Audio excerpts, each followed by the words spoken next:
دیکھیں قربانی کے جانور میں 7 آدمی اگر شریک ہیں تو 7 کے پیسے برابر ہونا ضروری نہیں ہے. بعض دفعہ گھر کا کوئی فرد بچڑا لے کر آتا ہے، چھوٹے بھائی کا حصہ بھی ڈال دیا، درمیانے والے کا بھی ڈال دیے، ہمشیرہ کا حصہ ڈال دیا، اس میں کسی نے پورے پیسے دیے، کسی نے آدھے دیے، کسی نے کوئی بیٹھ کے پیڑے کھانے والے بھی گھر میں ہوتے ہیں، وہ فری پھوکڑ میں حصہ اس کے نام ہو گیا. تو یہ سب جائز ہے. یہ ضروری ہے کہ جس کا حصہ ہے اس سے ایک دفعہ پرمیشن لے لیں، کیونکہ قربانی عبادت ہے، عبادت میں نیت ضروری ہے. جب اس کو اطلاع ہی نہیں ہے تو اس کی طرف سے حصہ پھر ہوگا نہیں. اطلاع دیں گے، بتا دیں گے تو بس یہ اس کا مطلب وہ راضی ہے. اس پہ منع کرنا ہوتا تو منہ سے کہہ دیتا کہ نہیں میرا حصہ نہ ڈالو. تو اتنا کافی ہے. سب کی طرف سے برابر پیسے شامل ہونا ضروری نہیں ہے. اور جو 7 حصے آپ ڈالیں گے سارے عاقل بالغ ہونے چاہیے. ٹھیک ہے. مرحومین کی طرف سے بھی قربانی جائز ہے. مرحومین کی طرف سے جو قربانی ہوتی ہے وہ ہوتی آپ کی طرف سے ہی ہے، لیکن اس کا ثواب مرحوم کو ملتا ہے. وہ ہوتی آپ ہی کی طرف سے ہے، اس لیے آپ اس گوشت کے مالک ہیں، کھائیں، صدقہ کریں، آپ کی مرضی ہے. کیونکہ مرحوم وہ کسی عمل کا مکلف نہیں ہے. اس کا تو بیچارے عمل کا دروازہ بند ہوا تبھی تو مرحوم ہوا نا. وہ اگر وہ ابھی قربانی کر سکتا ہوتا تو مرحوم کیوں ہوتا پھر وہ. اور ہم بھی تھوڑے دنوں میں ہم سب نے مرحوم ہونا ہے کچھ وقت کے بعد جا کے. تو جو مرحوم کی طرف سے قربانی ہوتی ہے وہ ہوتی آپ ہی کی طرف سے. ثواب کس کو ملتا ہے؟ مرحوم کو. تو یہ بھی جائز ہے. نبی کی طرف سے بھی جائز ہے، زندوں کی طرف سے بھی جائز ہے، مردوں کی طرف سے بھی جائز ہے. نبی صلی اللہ علیہ وسلم نے کیا ایک اپنی طرف سے، ایک پوری امت کی طرف سے 2 مینڈے ذبح کیا آپ نے. تو یہ اصال ثواب کا ثبوت بھی یہیں سے ملتا ہے. تو اس لیے جائز ہے قربانی، جس کی طرف سے چاہیں کریں، جتنی چاہیں کریں، اپنی حیثیت کو، اپنی اوقات کو دیکھتے ہوئے، اپنی چادر کو دیکھتے ہوئے. اتنا نہ کریں کہ کل لوگوں سے بھیک مانگنی پڑے. دوسری بات، قرضہ لے کے قربانی کرنا بھی جائز ہے.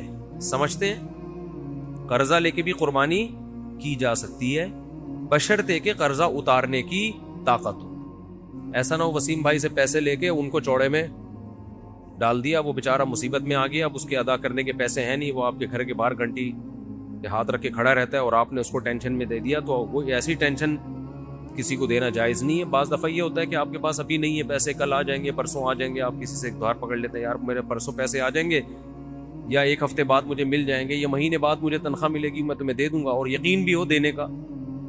تو بعض دفعہ آدمی کر لیتا ہے، کیونکہ قربانی کا موقع تو 3 دن کے بعد نکل گئی نا. قربانی 3 دن کے بعد تو نہیں ہوتی قربانی. تو یہ مسئلہ ہے. تو ایک اہم مسئلہ تو یہ ہو گیا، قرضہ لے کے بھی کر سکتے ہیں، اور کسی کا حصہ، کسی کے پیسے کم ہوں، کسی کے زیادہ ہوں، یہ بھی کر سکتے ہیں. ایک اہم مسئلہ یہ بھی ہے قربانی میں کہ گائے کے جب 7 حصے ہوں گے تقسیم کے وقت، تو 7 حصوں کو تول کے تقسیم کرنا ضروری ہے. کیونکہ سود، گوشت جو ہے یہ سودی اموال میں سے ہے. جب بھی ڈیوائیڈ کا عمل ہوتا ہے تو اصل میں یہ خرید و فروخت کا عمل ہوتا ہے. آپ اپنا حصہ اس کو بیچ رہے ہیں، اس کا حصہ اس سے خرید رہے ہیں، یہ دھونا پڑے گا. تو آپ اپنا حصہ کسی کو بیچتے ہیں، اس کا حصہ اس سے خریدتے ہیں. تو یہ تقسیم کا عمل جو ہے نا، اصل میں یہ خرید و فروخت کا عمل ہوتا ہے. گوشت کو گوشت کے بدلے میں خریدا اور بیچا جا رہا ہے. تو شریعت میں جب بھی گوشت کو گوشت کے بدلے میں بیچا جائے گا تو برابر سرابر ضروری ہے. جیسے کھجور آپ نے بیچی اور اس کے بدلے میں دوسری کھجور لی، تو 1 کلو کھجور کے بدلے میں 1 کلو کھجور لے سکتے ہیں. ایک دانہ بھی اوپر چلا گیا تو حدیث میں آتا ہے یہ خالص سود ہے، عین الربا. اس کو کیا کہا گیا ہے؟ خالص سود. تو صرف کھجور تو ایک مثال ہے، ہر تول کے بکنے والی چیز احادیث سے پتہ چلتا ہے. کھجور چونکہ تول کی بکتی ہے نا، اس زمانے میں کیل کے ذریعے بکتی تھی، آج تول کے بکتی ہے. تو کوئی بھی کیل والی چیز جو لیٹر جیسے پیمانہ ہوتا ہے، یا تول والی چیز، ان تمام میں سودی احکام جاری ہوتے ہیں. تو گوشت کو جب گوشت کے بدلے میں بیچا جائے گا تو برابری ضروری ہے. تو جب قربانی کے 7 حصے کریں تو اندازے سے نہ کریں بلکہ تول کے کریں. اور اس میں احتیاط مزید یہ کر لیں کہ ہر حصے میں کلیجی ملا دیں تھوڑی سی. سودی احکام میں یہ بھی ہوتا ہے کہ اگر اس کے مخالف جنس ملا دی جائے تو پھر کمی بیشی جائز ہے. جیسے آپ 1 کلو کھجور بیچ رہے ہو اور ادھر سے لے رہے ہو 1.5 کلو کھجور، تو یہ آدھا کلو کیا ہو جائے گی؟ حرام ہو جائے گی نا. لیکن اگر اس 1 کلو کھجور میں آپ کچھ اور ملا دیں, 2-4 سیب ملا دیں اس میں, آپ ادھر سے 1 کلو کھجور ہے اور 2 سیب ہو گئے, ادھر سے 1.5 کلو کھجور, تو یہ پھر سود نہیں ہوگا, یہ جائز ہوگا. اس لیے کہ وہ جو آدھا کلو کھجور ہے وہ ادھر سیب کے مقابلے میں ہو جائے گی. سمجھ میں آ رہی ہے بات؟ تو یہ بالکل جائز ہیلا ہے. تو قربانی کے گوشت میں اگر آپ نے تقسیم کی ٹینشن سے بچنا ہے تو 7 حصے کر کے ہر گوشت میں تھوڑی سی کلیجی ملا دیں, ہر کلیجی میں تھوڑا سا گوشت ملائیں, ہر گوشت میں تھوڑی سی کلیجی. جب شروع میں کلیجی کے 7 حصے کریں, کلیجی پھیپڑے اور جو کچھ بھی ہوتا ہے, تو اس میں 1-1 2-2 بوٹی گوشت کی ملا دیں. تو اس میں اگر کمی بیشی ہو گئی تو وہ جائز ہے. اور گوشت کے جب 60 ڈھیریاں بنائیں تو اس میں 2-2 بوٹیاں 3-3 بوٹیاں کس کی ملاتے ہیں, ہر ڈھیری میں کلیجی کی. تو یہ سود سے بچنے کا ایک ہیلا ہے, تدبیر ہے. آج کل چونکہ فنٹر مارکیٹ میں بہت ہیں کلپ بنانے والے جن کو مسائل کی الف بے بھی نہیں پتا اور بیٹھ کے پھینکتے بہت ہیں. تو ہو سکتا ہے میرے اس کلپ پہ کہے کہ کان ادھر سے پکڑو ادھر سے پکڑو, کیا ہے برابر ہے. تو یہ سود میں ڈالنے کے لیے انہوں نے ہیلا نکالا ہوا ہے. تو جو کوئی ایسا کلپ بنائے گا اس کی باتوں میں نہ آئے. ہیلوں کی 2 قسمیں, ایک ہیلا ہوتا ہے حلال حرام کو, ایک ہیلا ہوتا ہے حرام میں مبتلا ہونے کا ذریعہ, اور ایک ہوتا ہے حرام سے بچنے کا ہیلا. جو ہیلا حرام سے بچا لے آپ کو وہ جائز کیا, وہ مستحب ہے. تو یہ سود سے بچانے کا ہیلا ہے, سود میں ڈالنے کا ہیلا نہیں ہے. سمجھتے ہو بات کو؟ تو جب بھی گائے کے گوشت کے 7 حصے آپ کریں گے, ہر حصے میں تھوڑی تھوڑی کلیجی ملا دیں. پھر اگر کمی بیشی ہو بھی گئی تو بلکہ تول کے بھی تقسیم کر رہے ہیں تو بھی کلیجی ملائیں, کیونکہ تول میں اتنی ایکوریسی ہوتی نہیں ہے. سمجھتے ہو بات کو کہ نہیں سمجھتے ہو؟ بعض لوگ یہ کہتے ہیں ہم تو گوشت تقسیم ہی نہیں کرتے. بھائی وہ بڑا بھائی نے بولا یار بس میرا حصہ بھی تھوڑا سا مجھے دے دو, باقی سارا خود رکھ لو. تو جب بھی کسی کا حصہ نکلے گا نا تو ڈیوائیڈ ہوگا, وہ 7واں حصہ, پورے 7 حصے آپ کو کرنے پڑیں گے. ہاں ایک صورت میں معافی ہے کہ ایک گائے پورے گھر میں استعمال ہو رہی ہے, سمجھتے ہو, اس کو ڈیوائیڈ کر ہی نہیں رہے آپ. بعض دفعہ گھر کے 7 افراد ہوتے ہیں, ایک ابا اماں, ایک میاں بیوی اور آگے ان کے بچے ملا کے ٹوٹل بڑی مشکل سے آج کل 7 تک عدد پہنچ رہا ہے لوگوں کا. فیملی پلاننگ والوں نے تو گھریلو سسٹم ہی تباہ کر دیا ہے. سمجھ رہے ہو؟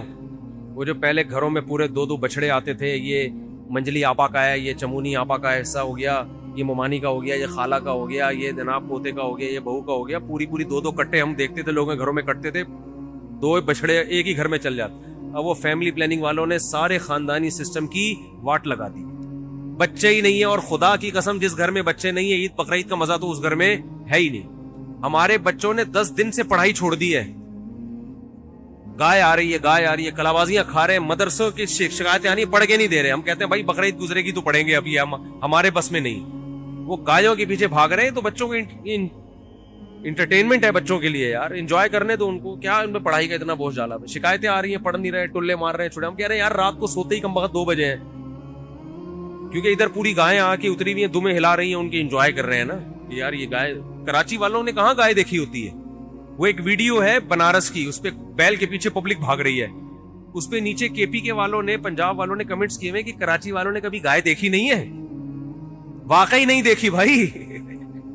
گائے تو کھیتوں میں ہوتی ہیں یار, بکریاں شہروں میں تھوڑی ہوتی ہیں. تو ہمیں تو یہی تو سیزن ہے ہمارا گائے بچڑے دیکھنے کا, اور ایسا ایسا بچڑا مارکیٹ میں آ رہا ہے, طبیعت خوش ہو جاتی ہے دیکھ کے.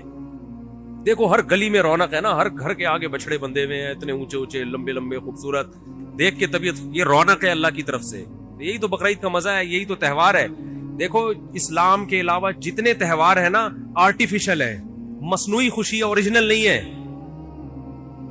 ہندو جو ہولی مناتا ہے, کس بات کی ہولی ہے, کیا ہے, کہہ رہے پتہ نہیں کس بات کی خوشی ہے, مجھے خود بھی ابھی تک پتا نہیں ہے. بس خوشی مناؤ, انجوائے کرنے کی کوشش کرو. عیسائی کرسمس مناتے ہیں 25 دسمبر کو, کس بات کی خوشی, عیسیٰ علیہ السلام پیدا ہوئے تھے. تو آج تھوڑی پیدا ہوئے ہیں, وہ تو پیدا ہوئے ہوئے ان کو 2100 سال گزر چکے ہیں بھائی. یہ جو سالگرہ کی خوشی ہے مصنوعی خوشی ہے. پیدا تو اس وقت ہوا تھا نا جب بچہ پیدا ہوا تھا, اس وقت انسان خوش ہوتا ہے. اب 1 سال کے بعد کیا کروں میں, ہو گیا تو آج کا دن پیدا ہوا, تو آج کا دن یہ 2021 ہے آج, اور پیدا ہوا تھا 1990 میں پیدا ہوا تھا یہ. تو یہ خوشی ہوتی نہیں ہے, خام خواہ کی منائی جاتی ہے. اور شادی پہ بھی لوگ 1 سال کے بعد کیک کاٹ رہے ہوتے ہیں, حالانکہ مجھے پتا ہے اس دن تو ان کو افسوس ہوتا ہے. ایک سردار جی بیٹھے ہوئے فلم دیکھ رہے اور رو رہے ہیں, روئے جا رہا ہے. کسی نے کہا کوئی رونے کا سین ہوگا, سردار جی سے پوچھا کون سی فلم دیکھ رہے ہو, کہہ رہے اپنی شادی کی ویڈیو دیکھ رہا ہوں بھائی میں. شادی کی ویڈیو دیکھ رہا ہوں. تو کیا بات کر رہا تھا, قربانی کے مسائل بیان کر رہا تھا میں کہ اس میں تواضع بھی ہے, عاجزی بھی پیدا ہوتی ہے, صحیح ہے نا. تو یہ 7 حصے کر دیا کرو, کلیجی ملا دیا کرو اس میں. اور کچھ مسائل ہیں قصائی کے. قصائی لوگ ایک بہت بڑی بددیانتی یہ کرتے ہیں کہ 4 رگیں کاٹنے کے بعد اندر بھی چھرا مارتے ہیں اس کے جانور کو جلدی ٹھنڈا کرنے کے لیے. یہ عمل خلاف سنت ہے. 4 رگیں کاٹ کے چھوڑ دیں, بلڈ نکلنا چاہیے جانور کا, تھوڑی دیر تڑپے گا, بلڈ اس کا نکل جائے گا, گوشت صاف ہو جائے گا. لیکن قصائی کے پاس ٹائم نہیں ہوتا. بار بار کہتا ہوں کہ جو لوگ جانور پر تھے, جیسے ہی 4 رگیں کٹیں وہ جانور کو چھوڑ کے قصائی پہ آ جائیں سارے کے سارے. اس کو کنٹرول کرنے کی اب ضرورت ہے. وہ کنٹرول سے باہر ہوتا ہے, اس کو کھڑا کرتے ہیں, بولے جب اس کو تڑپنے تو یہ جب یہ مر جائے گا, حلال ہو جائے گا, اس کے بعد آپ کو کھال اتارنے کی اجازت ہو. سمجھتے ہو کہ نہیں سمجھتے؟ ایک اہم مسئلہ یہ بھی ہے کہ جانور جب ذبح ہو رہا ہوتا ہے, کٹ رہا ہوتا ہے, تو لوگ اس کو ایک انٹرٹینمنٹ کا سما بنایا ہوا ہوتا ہے. یہ بالکل غلط. چیخو پکار, شور شرابہ, یہ عبادت کا عمل ہے, عبادت کے طریقے پر ہونا چاہیے. دعا پڑھنی چاہیے, انی وجہت وجہی للذی فطر السماوات والارض. نہیں یاد ہے تو دیکھ کے پڑھ لیں. دعا کے بغیر بھی قربانی ہو جاتی ہے, لیکن عبادت کا موقع ہے, ذکر اذکار ہونا چاہیے, تکبیر ہونی چاہیے. لیکن یہ جو شور شرابہ, ہلا گلا, یہ بالکل شریعت کے خلاف. بچوں کو کنٹرول کرنا چاہیے. ٹھیک ہے, اس سے پہلے وہ گھما رہے تھے جانور, انجوائے کر رہے تھے, اچھی بات ہے. لیکن جب ذبح ہونے کا ٹائم ہے, اس وقت یہ شور شرابہ, سیٹیاں, اچھل کود, یہ بالکل عبادت کے مزاج کے خلاف. سمجھتے ہو گے نہیں سمجھتے؟ اور قصائی لوگ بہت دفعہ دیکھا ہے تکبیر نہیں پڑھتے جانور ذبح کرتے ہوئے. دیکھو جانور خود ذبح کیا کرو, خود ذبح کیا کرو جانور. تکبیر کے علماء کہتے ہیں جانور ذبح, اگر نیک آدمی جانور ذبح کرے گا اس کی بھی گوشت میں روحانیت آتی ہے, اس کے بھی اثرات آتے ہیں. تو خود ذبح کرو یا کسی نیک آدمی سے ذبح کروا لو. قصائی لوگ بہت سے اچھے بھی ہیں, لیکن بہت سے ان میں پان گٹکے والے بھی ہوتے ہیں, اللہ کا نام ہی نہیں لے رہے ہوتے ہیں, نماز نہیں پڑھتے کبھی, تو وہ اللہ کا نام نہیں لیتے. تو وہاں پر آپ زور زور سے تکبیر پڑھو. قصائی کو بھی بولے بھائی تو گٹکا پھینک دے تھوڑی دیر کے لیے, منہ سے تکبیر نکال. جان کر اگر کوئی اللہ اکبر پڑھنا چھوڑ دے تو جانور کیا ہو جائے گا؟ حرام ہو جائے گا. سمجھتے ہو؟ تو اس کو بولو یا گٹکا پھینک, یہاں اللہ. مرغی ذبح کرنے والے بھی بہت دفعہ دیکھا ہے, نہیں ذبح کرتے چلے جا رہے ہیں. بھائی منہ سے زور سے بول اللہ اکبر, بسم اللہ اللہ اکبر. تو مرغیوں والوں کو بھی ذرا پابند کیا کرے اس کا. یہ ایک مسئلہ ہے. ایک اہم مسئلہ یہ ہے کہ قصائی لوگ جانور ذبح کرنے کے بعد, حصے لگانے کے بعد, پٹ کا گوشت نکال کے کیا کر دیتے ہیں الگ. اور اتنا گوشت وافر مقدار میں ہوتا ہے کہ لوگوں کو پتہ ہی نہیں چل رہا ہوتا کہ قصائی نے 6 مہینے کے لیے اپنی دکان میں بیچنے کے لیے گوشت اسٹاک کر لیا ہے. تو قصائی کو اس حرکت سے منع کریں. اسے بولیں یہ حصوں والا جانور ہے, سب کے حصے ہوں گے, آپ کو پیسے چاہیے زیادہ پیسے لے لو ہم سے. کھانا چاہیے کوئی بات نہیں, کلیجی پکے گی, جہاں سب کھائیں گے آپ بھی کھا لینا, گوشت کھا لینا ہمارے یہاں. یہ طریقہ غیر اخلاقی ہے. سمجھتے ہو کہ نہیں سمجھتے؟ جو گوشت اتنا نکال کے الگ کر رہے ہوتے ہیں, ان سے بولو پیسے زیادہ لے لو, یہ گوشت نہیں لو. اور کوئی مسئلہ کسی کے ذہن میں قربانی سے متعلق جلدی سے پوچھیں. ہے بھائی کیا؟ ہاں رات میں قربانی کر سکتے ہیں, مگر مکروہ ہے, بہتر نہیں ہے دن میں قربانی, کیونکہ قربانی شاعر اسلام میں سے ہے, اور اسلامی شاعر دن کی روشنی میں ہوتے ہیں. اسلام میں تہوار رات کو نہیں منائے جاتے. رات کو تہوار غیر مسلم مناتے ہیں. کرسمس رات کو شروع ہوتی ہے, اسلامی تہوار کب ہوتے ہیں؟ دن میں. اسی سے پتہ چلتا ہے کہ اسلام میں عید میلاد النبی نہیں ہے, کیونکہ وہ رات کو منائی جاتی ہے, بتیاں لگائی جاتی ہیں, جبکہ اسلام کی ساری عیدیں کب ہیں؟ دن کی روشنی میں ہوتی ہیں. سمجھتا نہیں ہے نا بات کو. جب نہیں پڑے گا رات کو تو کیسے سمجھے گا بات کو؟ کلیجی بھی حصے میں آتی ہے, 7 حصوں کی کلیجی کر دیں, تھوڑی سی بچا لیں آخر میں گوشت میں تقسیم کرنے کے لیے, اور 7 کلیجیوں میں تھوڑا تھوڑا گوشت ڈال دیں تاکہ کلیجی بھی کمی بیشی ہو تو وہ گوشت کے مقابلے میں ہو جائے. ارشاد مرحومین کا, کئی مرحومین کا بھی ایک حصہ لے سکتے ہیں. نبی نے پوری امت کی طرف سے ایک حصہ کیا, تو ایک مرحوم کی طرف سے بھی کر سکتے ہیں. اب علماء کا اس میں اختلاف ہے کہ آپ نے اگر ایک حصے میں سارے مرحومین کی نیت کر لی تو وہ گوشت, وہ ثواب ڈیوائیڈ ہوگا یا نہیں ہوگا. بعض کہتے ہیں ڈیوائیڈ نہیں ہوگا, بلکہ سب کو پورا پورا ثواب ملے گا. وہ اس کی مثال آگ کی دیتے ہیں کہ ایک آگ ہے, آپ جتنے بھی اس سے چراغ روشن کرو اس آگ میں کمی نہیں ہوتی. لیکن بعض علماء اس کے قائل ہیں, اور یہ بھی مضبوط قول ہے, کہ وہ ڈیوائڈ ہو جائے گا. سمجھتے ہو؟ وہ کیا ہو جائے گا؟ ڈیوائڈ ہو جائے گا. 2 کی طرف سے کی تو آدھا ایک کو پہنچے گا, آدھا دوسرے کو, تو دونوں قول ہیں. سمجھتا نہیں ہے نا بات. تو بہتر ہے کہ والدین میں سے ہر ایک کے لیے الگ, کسی کے والدین مرحوم ہے تو ایک پورا حصہ دونوں کی طرف سے ڈال. ارشاد کچھ کہہ رہے تھے آپ, پوچھ لیں, پھر سارا دن فون بجتا رہتا ہے, پوچھتے رہے. پائے کا کیا, ابھی بتا رہا ہوں پائے کا کیا, پائے پکانے کا طریقہ بتا دیں جی. ہاں, بعض غیر مسلم قصائی بن کے گھوم رہے ہوتے ہیں, تو اس کا بھی خیال کریں. مسلمان ہونا چاہیے. ہندو کا ذبیحہ حلال نہیں ہے, اسی طرح مشرک کا ذبیحہ بھی حلال نہیں. کوئی اپنے آپ کو مسلمان کہتا ہے لیکن ختم نبوت کا منکر ہے, یا رسول اللہ صلی اللہ علیہ وسلم کو صاف لفظوں میں حاضر ناظر مشکل کشا کہتا ہے بغیر کسی تعویل کے, تو چاہے دیوبندی ہو, چاہے اہل حدیث ہو, چاہے بریلوی ہو, وہ تو مشرک ہے نا. نبی کو علی الاطلاق مختار کل مانتا ہے کہ اللہ نے سارے اختیارات نبی کو بھی دے دیے ہیں, تو یہ تو شرک ہے کھلا ہوا. تو کوئی بھی مشرک, چاہے دیوبندی ہو, چاہے اہل حدیث ہو, چاہے بریلوی, اس کا ذبیحہ حلال نہیں ہے. یہ امام مالک کا قول ہے, امام احمد بن حنبل اور امام شافعی کا, کہ ایک گھر میں ایک قربانی کافی ہے, پورے گھر والوں کی طرف سے ہو جاتی ہے. اور ان کی دلیل بعض اسلاف کے اقوال ہیں, بعض تابعی ہیں ان کے اقوال ہیں. امام ابو حنیفہ کا موقف یہ ہے کہ جو بھی صاحب نصاب ہے اس پر الگ سے قربانی واجب ہے, ایک قربانی سب کی طرف سے کافی نہیں ہے. اور امام ابو حنیفہ کے قول کو ہم 2 وجہ سے فالو کرتے ہیں. ایک تو یہ کہ ہم امام حنیفہ کو بر صغیر میں ان کے فقہ کو فالو کیا جاتا ہے, ایک وجہ تو یہ. دوسرا, امام حنیفہ کا موقف اس بارے میں دلیل کے لحاظ سے بھی بہت مضبوط ہے. وہ اس لیے مضبوط ہے کہ حدیث میں آتا ہے من وجد سعۃ لأن یضحی فلم یضحی فلا یقربن مصلانا, کہ جس کے پاس گنجائش تھی قربانی کی اور اس نے نہیں کی قربانی, وہ ہماری عیدگاہ کے قریب بھی مت آئے. تو اس میں نبی نے مرد اور عورت کا فرق نہیں کیا, شوہر بیوی کا نہیں کیا, باپ بیٹے کا نہیں کیا, جس کے پاس بھی استطاعت ہے. سمجھتے ہو؟ نمبر 2, دوسری حدیث, دوسری بات کہ اسلام میں کوئی بھی عبادت ایسی نہیں ہے جو ایک کرے تو دوسری کی طرف سے کافی ہو جائے. وہ تو قربانی بھی ایک عبادت ہے, تو اس میں یہ کیسے ہو سکتا ہے کہ ایک کرے تو دوسرے کی طرف سے کافی ہو جائے؟ عبادت تو ہر ایک پر الگ واجب ہوتی ہے نا. زکوٰۃ میاں بیوی دونوں کے پاس سونا ہے تو دونوں پہ الگ الگ زکوٰۃ ہے, تو قربانی بھی ایک مالی عبادت ہے. حج بھی دونوں پر الگ الگ ہے. حج بدل میں تو ایک وصیت کرتا ہے کہ میری طرف سے پیسہ بھی دے رہا ہوتا ہے, تو وہ تو اس کا نائب بن کے الگ سے اس کی طرف سے حج کر رہا ہوتا ہے, تو وہ بھی ایک حج 2 آدمیوں کی طرف سے کافی نہیں ہوتا. تو قیاس کے لحاظ سے بھی امام حنیفہ کا موقف بہت مضبوط ہے, اور حدیث کے لحاظ سے بھی امام حنیفہ کا موقف بہت مضبوط ہے. اور اس لحاظ سے بھی مضبوط ہے کہ جب دلائل میں تعارض ہوتا ہے تو اصول یہ ہے کہ عبادت میں احتیاط کے پہلو کو ترجیح دی جاتی ہے, کیونکہ عبادت کس کا حق ہے؟ اللہ کا. تو احتیاط کا تقاضا بھی یہ ہے کہ اگر بیوی مالدار ہے تو اس پہ الگ سے قربانی واجب ہو, شوہر مالدار ہے تو اس پر الگ سے واجب. اور صحابہ کے دور میں اگر ایسی روایت ہمیں ملتی ہے نا کہ ایک نے سب کی طرف سے کی, تو اس کی وجہ یہ کہ اس دور میں عام طور پر گھر کا سربراہ ہی مالدار ہوا کرتا تھا, باقی تو سارے اس کے ماتحت ہوتے تھے.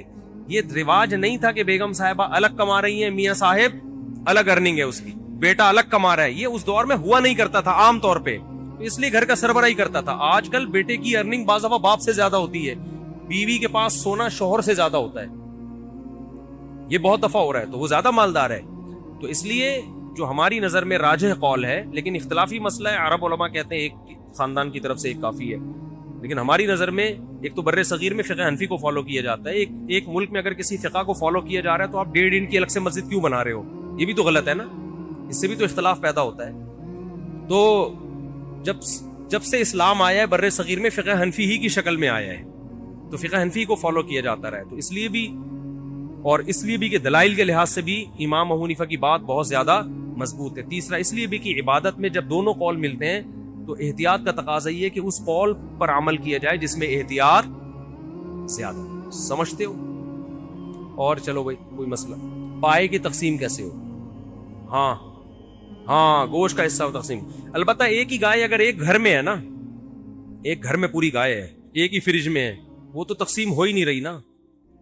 بھئی 7 بندے تھے, اٹھا کے ایک فریزر میں ڈال دیا پورا بچڑا, تو وہ پھر نکال کے سب کھاتے رہے, وہاں تو تقسیم کا عمل ہو ہی نہیں رہا ہے. جہاں تقسیم کا عمل ہوگا تو 7 حصوں میں ڈیوائڈ کرنا پڑے گا, ہر حصے میں کلیجی ملا دیں تاکہ سود کے مسائل سے اجتناب ہو, جس پر میں تفصیل سے بات کر چکا ہوں. اور جی سیری ضائع ہو جاتی ہے, نہیں ہونی چاہیے. اچھا جی نہیں نہیں نہیں نہیں نہیں نہیں، ہاتھ رکھنے سے نہیں ہوگا. قصائی کے کونی پہ ہاتھ رکھ لیا تو قصائی ذبح ہو سکتا ہے، اس سے جانور ذبح نہیں ہو سکتا. چھری پہ ہاتھ رکھ کے چلائیں. ہاں قصائی کو بولے تیرے پاس ٹائم نہیں ہے تو پھر آیا کیوں، ادھر بیٹھ آرام سے. میں نے بتایا نا گائے کو کنٹرول کرنا اتنا مشکل نہیں، قصائی کو کنٹرول کرنا زیادہ مشکل ہے. دو قصائی کو کنٹرول کرنے کے لیے الگ سے بلائیں. تو اچھا ایک اور اہم بات تھی ابھی بھی، ہاں بہت اہم ترین بات کھوپڑی میں آئی ہے. دیکھو نبی صلی اللہ علیہ وسلم نے فرمایا ایمان کا سب سے لاسٹ اور آخری درجہ ہے اماطۃ الاذی عن الطریق، راستے سے اذا کو ہٹانا. یعنی اذا کہتے ہیں تکلیف دہ چیز کو بھی اور گندگی کو بھی. عربی میں اذا کسے کہتے ہیں؟ کانٹا، گٹر کا ڈھکن کھلا ہوا، یہ تکلیف دہ ہے نا، کوئی گرے گا. پتھر پڑا ہوا ہے راستے میں، گاڑی غلط پارک ہوئی ہوئی ہے، یہ تکلیف دہ چیز ہے. اور اذا کا مطلب گوبر پڑا ہوا ہے، کوئی گند پڑا ہوا ہے، یہ بھی اذا میں داخل ہے عربی میں. ٹھیک ہے.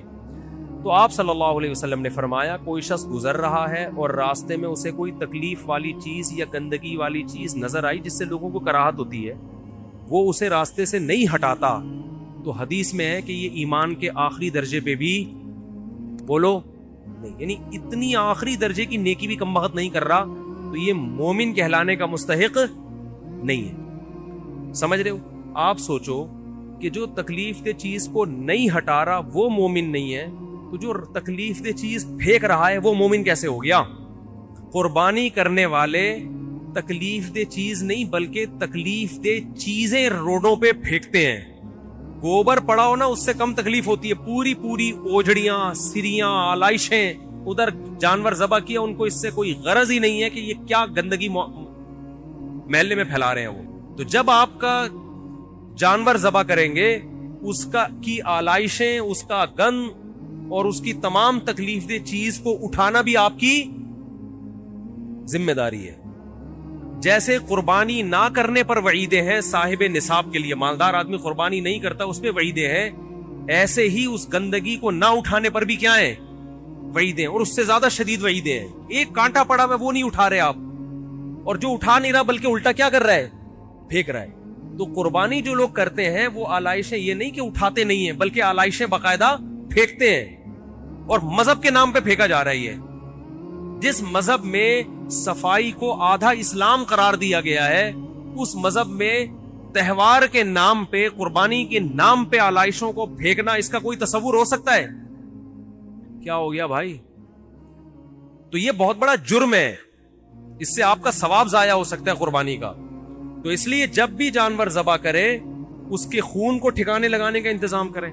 خون اگر روڈ پہ پڑا ہوا ہے، مٹی اس کے اوپر لا کے ڈالیں، چونا اس کے اوپر لا کے ڈالیں تاکہ اس سے بدبو کیا ہو جائے؟ ختم. بلکہ پہلے انتظام کریں بھائی کوئی گیتی ہو جس میں وہ خون جو ہے مٹی سمیت اٹھا کے کسی ٹوکرے میں ڈال دیں تاکہ خون پھیلے ہی نہیں، یا کوئی گڑھا کھودیں جس میں خون جائے.